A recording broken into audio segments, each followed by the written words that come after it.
Hello, my name is Bretner Fernandez and I'm going to talk about the simulation of ideally switched circuits in SystemC. I work with Liliana Andrade and Frédéric Petro at TIMA Laboratory in Grenoble, France. This presentation has four parts. First, I talk about the interest of switched circuit simulation at the system level. Then I describe the requirements for the simulation of switched circuits. Third, I present our implementation in SystemC, which is our contribution. And fourth, I present a case study for comparison of with industrial tools in terms of speed up and accuracy. So let's start with the interest of this type of simulation. We have SystemC, which is a digital hardware simulator adopted by the electronic system level design community. It has two major extensions: transaction level modeling TLM for the creation of virtual prototypes of for the simulation of software on simulated hardware, and the analog and mixed signal extension for the simulation of continuous time systems on top of SystemC. Here we have an example of an electronic transmission control unit presented by Pan et al. In 2019. It includes the three types of components: software, simulated hardware, and simulated continuous time. Here the software sources are cross-compiled to target a given CPU. This CPU is simulated by an instruction set simulator, and the software contains the instructions to read the position sensor of an accelerator pedal of a vehicle and the motor speed, and to calculate a control signal to regulate the motor speed and acceleration. So this is an example of multi-domain simulation with software, digital hardware, and continuous time components. And recently, one domain of interest is the power or energy domain. For example, Chen et al. 2019 present a virtual prototyping framework for the powertrain subsystem of electrical vehicles. They propose an architecture that includes models for the mechanical part, power consumption, battery and battery charger, power harvester and converter, and energy management policies. Now, the goal of this framework is to increase the energy lifespan of vehicles to drive longer distances, and they do so by simulation and architectural exploration. Now, they face a problem, and it is that for the power converter part, SystemC AMS does not provide support because it does not have a diode primitive. So the authors resort to lookup tables that are based on the component datasheets to solve this problem. These lookup tables relate voltages, currents, and power converter efficiency. The problem with this type of solution is that it is efficient, it is accurate, but it limits architectural exploration because we don't have a circuit to modify parameters on so that we can study the effects of these changes.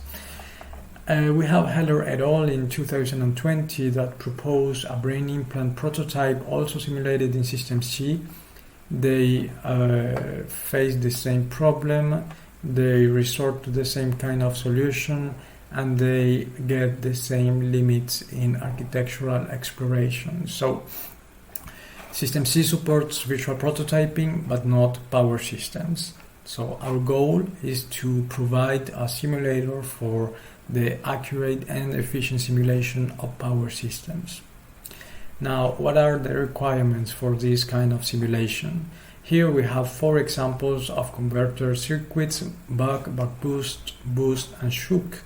Their goal is to convert energy, for example, from one voltage to a greater voltage, and they do so by means of switch circuits, which are circuits that contain linear elements such as inductors, capacitors, and resistors, and also switches such as externally controlled switches and diodes that are controlled by the voltages and currents of the circuit. Now, in this kind of circuits, the complexity is introduced by the switching elements. So let's study how to model switches. We have three levels of abstraction here. At the lowest level, we have the MOSFET, in which we have to take into account the device geometries and physical phenomena.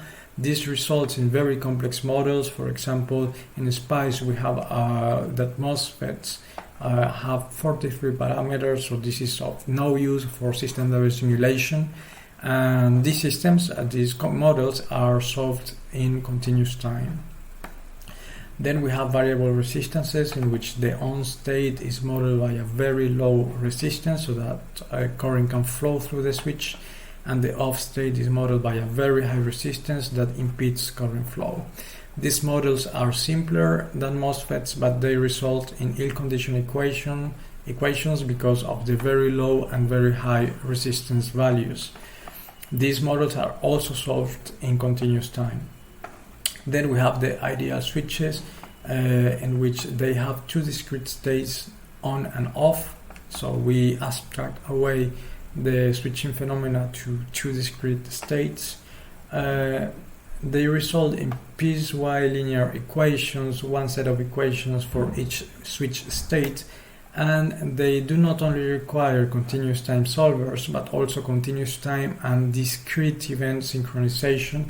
Discrete because of the discrete states of the switch. To gather the requirements, let's do a simulation of a buck converter. We have an input source, a switch, a diode, an inductor, a capacitor, and a resistor. And we have the timeline for the inductor current, diode current, and diode voltage. We suppose that the switch has been open for a very long time, so there is no energy in the circuit, and at time t1 the switch is closed. From time t1 to t2 there is a current that is developed through the inductor.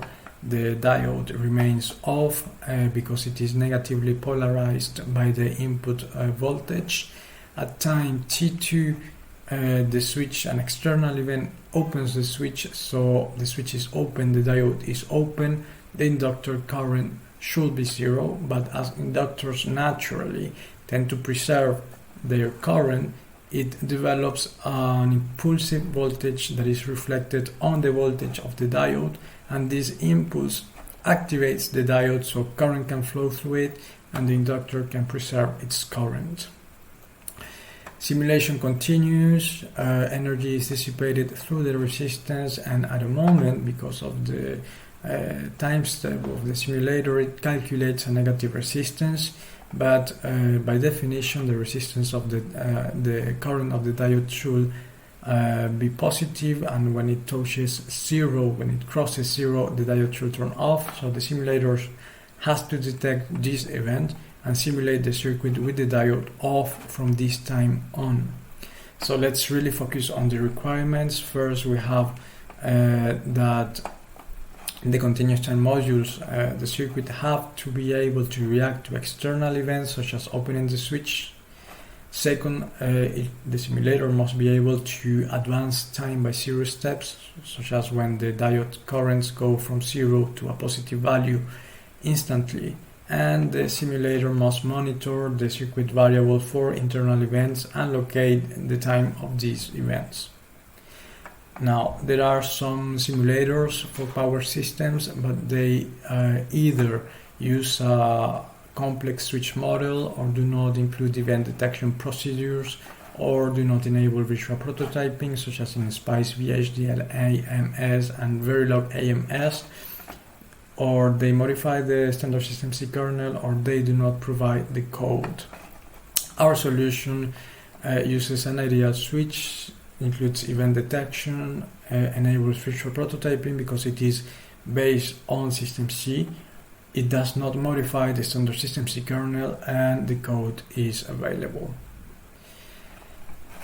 Third, we have the implementation in SystemC. We can present it in 3 phases: modeling, where the user connects primitives; elaboration, where the simulator gets the equations, and simulation, where the simulator solves the equations. So let's start with modeling.